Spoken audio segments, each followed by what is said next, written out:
Oh my gosh, I just got done working out on a thing called a Jacob's ladder, and I've been doing on average around 2 hours a day of moderately intense cardio.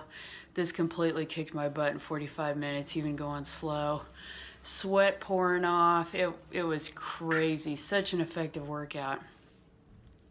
But just to give you an idea, if you've never worked out on one, what it's like, basically it's got a strap that goes around your waist. So you fasten that, cinch it up, and then on the side it's got a slide adjustment that'll show different heights, and you adjust it so you can see your height in the middle of the little adjustment piece, and that will tell you when it's right. And then you get on the thing, and the tension as you're climbing releases the brake and starts the ladder going around. So one thing I figured out was it can take some strain off your wrists if instead of gripping the bar, you just kind of cup your hand over it instead of putting your thumb around. That can ease some tension on your hands.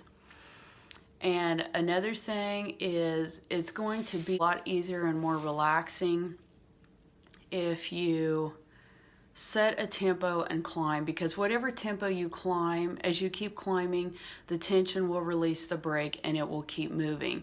But if you try to keep adjusting to a certain rate, it's going to make it a lot more difficult to hit something consistent. It's better to hit a tempo, because I was like going 1, 2, 3, 4, 1, 2, 3, 4, you know, foot, hand, moving at that sort of a pace. So set a tempo in your brain, and you can just stick with that. The ladder will adjust to you. Let the rate adjust to you. Don't try to adjust to hit some certain rate. Another thing is it will show you how many feet you've climbed.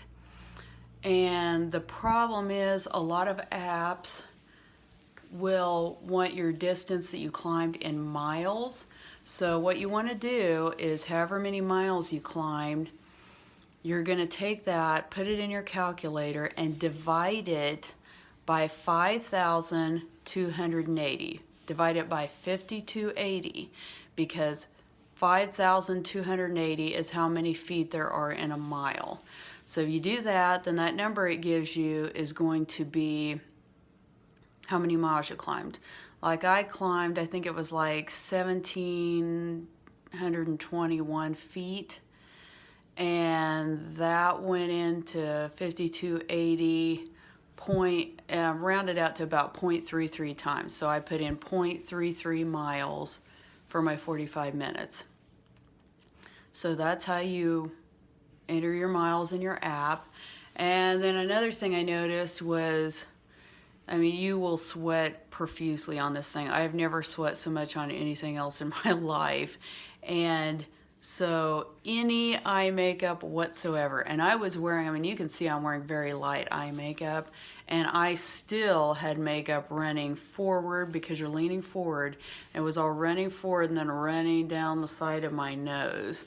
So you really can't hardly wear any eye makeup, or if you do, which I prefer to wear at least a little bit, be taking that towel and go down from the corner of your eye down onto the side of your nose, so you aren't walking around like I was for a few minutes there, looking a little bit crazy with black running down the side of your nose.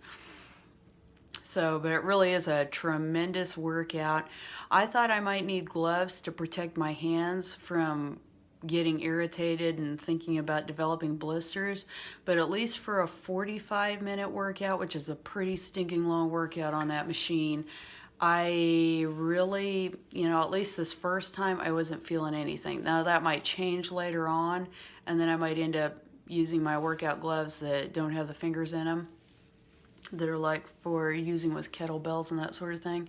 But at least this first time, the rungs are so round and smooth. They have a gloss varnish finish, and so it was pretty easy. It does take a little longer to properly wipe it down after your workout because the sweat is just pouring off on that thing. So what I did was I sprayed the whole thing down. I went over the side handrails, even though I didn't use them. And then I went down the rungs, and then I pulled up on the waist strap on the end, and you have to at the same time take one foot and put some weight on the rungs to get them to turn. And I just watched my top rung to make sure it came all the way down to the bottom, and then I sprayed all of those rungs that were on the other side, wiped those down, and then last of all I went down the surface underneath where the sweat really drips on there. So, but anyways, that was my experience first time working out on a Jacob's ladder. I thought, sorry about that, I got interrupted for a minute. But anyway, that was my first experience working out on a Jacob's ladder, and I thought I might end up wanting to use barefoot shoes or some such thing, but honestly, there's so little padding on barefoot shoes that I think my feet might get sore where I'm trying to do so much longer of a workout on there. So I would recommend staying more on the balls of your feet and going ahead and using good, well-padded shoes, like for plyometric work, that sort of thing, like basketball shoes. So anyway, I hope that helps you have a better experience starting out on a Jacob's ladder.